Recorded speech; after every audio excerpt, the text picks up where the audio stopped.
In this session, I'd like to discuss implant impressions. These are Nobel Biocare components, and throughout the line they are color-coded depending on the platform, from healing abutment, implant, impression copings, replicas, abutments, etc. These all happen to be narrow platform. These three for closed tray, this for open tray. We'll discuss the differences in just a second. For most single tooth cases, I find that doctors are using the closed tray. One of these two is most preferred. The plastic coping is used for single units where you may have some difficulty getting components seated. It's very easy to seat. Accuracy is really actually very good, but most people prefer the metal-to-metal connection. Our first impression technique will actually be with the open tray component.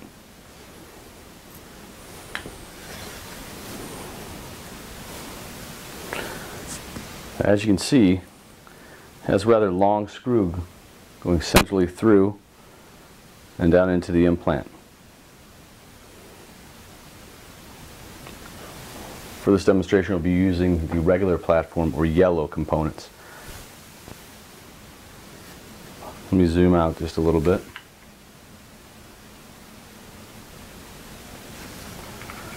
Most often you'll see a case come back with the healing abutment in place. We'll simply remove that with a standard unigrip driver.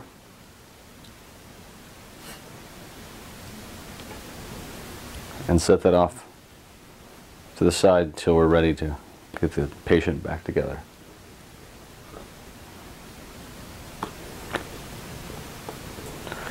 It's often a good idea when you're taking these impressions, removing components, to put some cotton squares down here and into the back of the mouth, so that if a component was to fall off, you'd be able to catch it right there on the square. At this point, you can see directly into the implant. This particular type happens to be the replace tri-channel connection. So we're going to take our impression coping and just simply push down and turn until you feel the connection engage, and the actual main body of it, the yellow component, will not be able to spin. And you simply tighten the screw by hand as tightly as you can get it, and then pick up your unigrip driver and get it just a little snugging up there.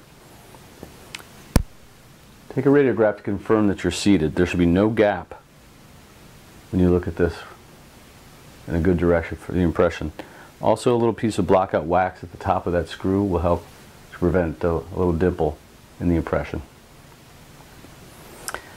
Once you have this in place, you'll take your stock tray and put it into place. If you'll notice, this one has got a hole already kind of drilled into it a little bit, because it had an idea. But if you had a normal tray that it didn't have one, you do this technique here. Set it in place, and then I usually use a Sharpie, and then with the Sharpie just draw a bit of a circle around that area. At that point I can take a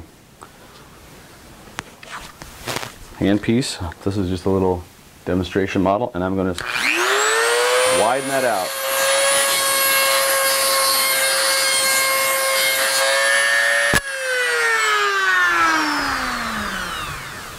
It really only takes just a couple of seconds to get that, and now I'll have full clear access so that the pin of the impression coping will freely rise above the platform of there, so I can get access to it after I'm finished.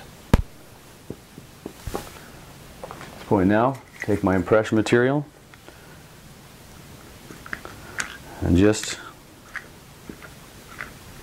cover completely coping and the surrounding tooth, completely fill my tray.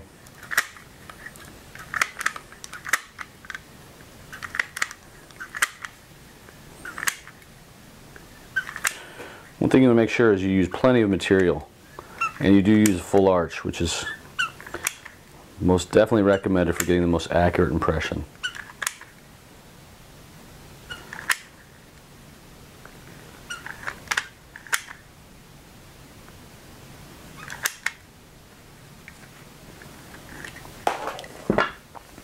I simply replace it, looking for the correct position.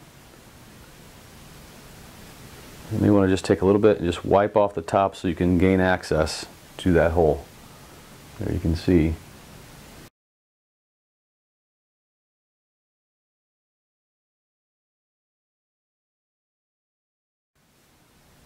As we're waiting for this to set up, I'd like to discuss just briefly why you would select open tray over closed tray for an impression.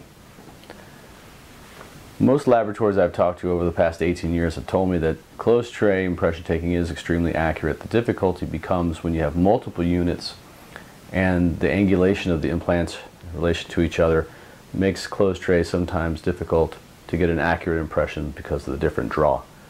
So for single tooth, most people are choosing closed tray. Open tray is mostly done whenever possible in the anterior because most patients can't open wide enough to seat components and get everything screwed in and screwed out. That being said, for any case, 3 or more implants, most people would recommend an open tray if access is available. At this point, we should be just about ready. I've cleared out the material that was inside of the pin here from our driver. I simply re-engaged and loosen the pin. A few turns.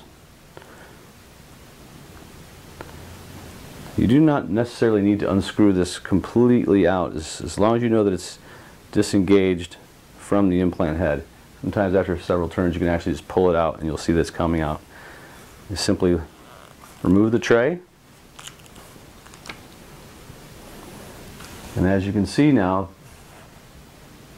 our component is now out of the mouth and captured inside of the tray there. Has no chance to move. It's very accurate. Now you can attach an implant replica or send that off to the laboratory with your bite, your shade, and your desired restoration. At this point, you would take your healing abutment, load it onto your driver, your unit grip driver, back to the patient's mouth.